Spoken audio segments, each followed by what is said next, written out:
ராம் ராம். வாழ்க வளமுடன். Voice of காஞ்சி நேயர் அனைவருக்கும் இனிய மாலை வணக்கம்.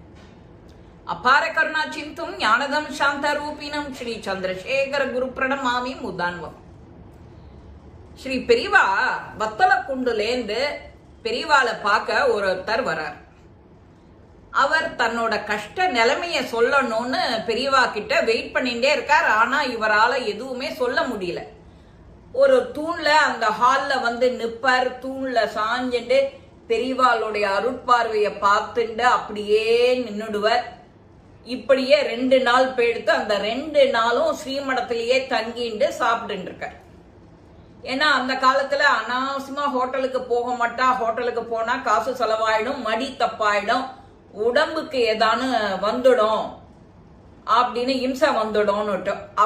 அவர் மனைவி 2 பொன் குழந்தைகள், 4 பேர். இத ஸ்ரீமடத்து சிப்பந்தி கவனமா பார்த்துட்டே இருந்துட்டு அவர்கிட்ட 2வது நாள் ராத்திரியே சொல்லிட்டார், நாளைக்கும் இங்கேயே தங்கி சாப்பிடக்கூடாது அப்படின்னு விட்டார். இவர பெரியவாளை இன்னும் பார்த்து நமக்கு சொல்ல முடியலையே அப்படிங்கிற ஒரு அங்கலாய்ப்பு இந்த வத்தலகுண்டுக்காரருக்கு. அவர் பேரு ராமூர்த்தி. அந்த ராமூர்த்தி மாமா இப்படி தயங்கிண்டே நிக்கிறத பார்த்த உடனே மறுநாளைக்கு இவர் தரிசனம் பண்ணிடணும் சொல்லிடணும் அப்படின்னு இவர் யோசிச்சுட்டே வழக்கம் போல அந்த தரிசனம் கொடுக்கற அந்த ஹால்ல தூண்ல சாஞ்சுட்டே இருக்கார். பெரியவா இது எல்லாமே ஞான திருஷ்டி தெரியாதா என்ன அவருக்கு?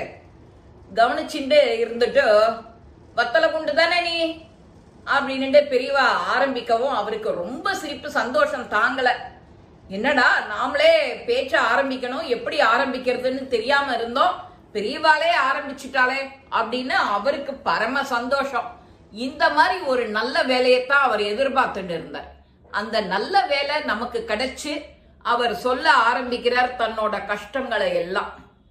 எல்லாத்தையும் பொறுமையா சிரிச்சுட்டே கேட்டுட்டோ, அப்படியா அப்படியான்னு கேட்டுட்டோ ஒரு நல்ல பூரண பழம் தேங்காய், மட்டை தேங்காய். பூரண பழம்னாலே மட்டை தேங்காய்.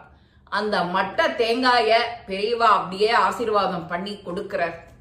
இதை எடுத்துட்டு நீ ஊருக்கு போ, க்ஷேமமா இருப்ப, நன்னா இருப்ப, உனக்கு ஒரு குறையும் வராது அப்படின்னு அவர் சொல்றார்.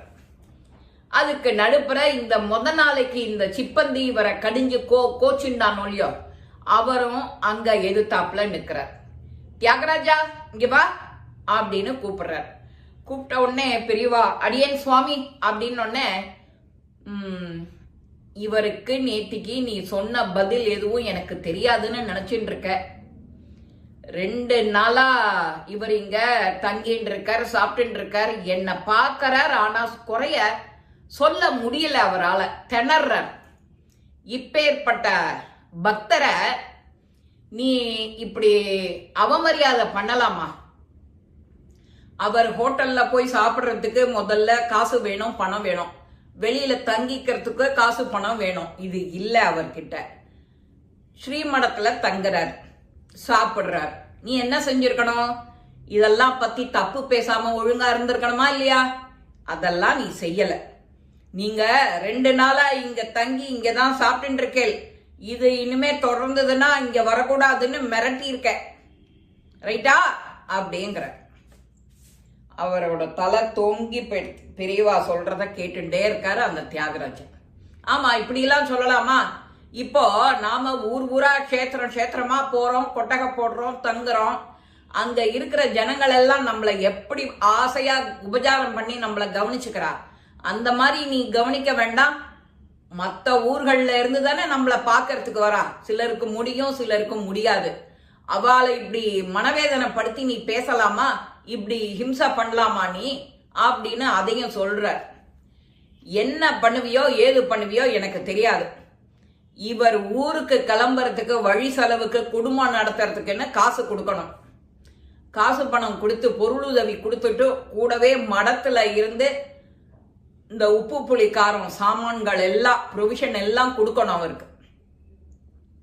அவரோட குடும்பம் வாடக்கூடாது, வதங்க கூடாது. அதை நீ தான் பாத்துக்கணும் அப்படின்னு சொல்லிடுறா பெரியவா. பெரியவா கிட்ட சொல்லணும்னு எப்ப நீ நம்பிக்கை வச்சுட்டு அந்த தூண்ல சாஞ்சிண்டு பெரியவாளையே கருண கடாட்சத்தை பார்த்துட்டே இருக்கியோ, உனக்கு பெரியவாளுடைய கடாட்சம் கிடைக்கிறது நிச்சயம்.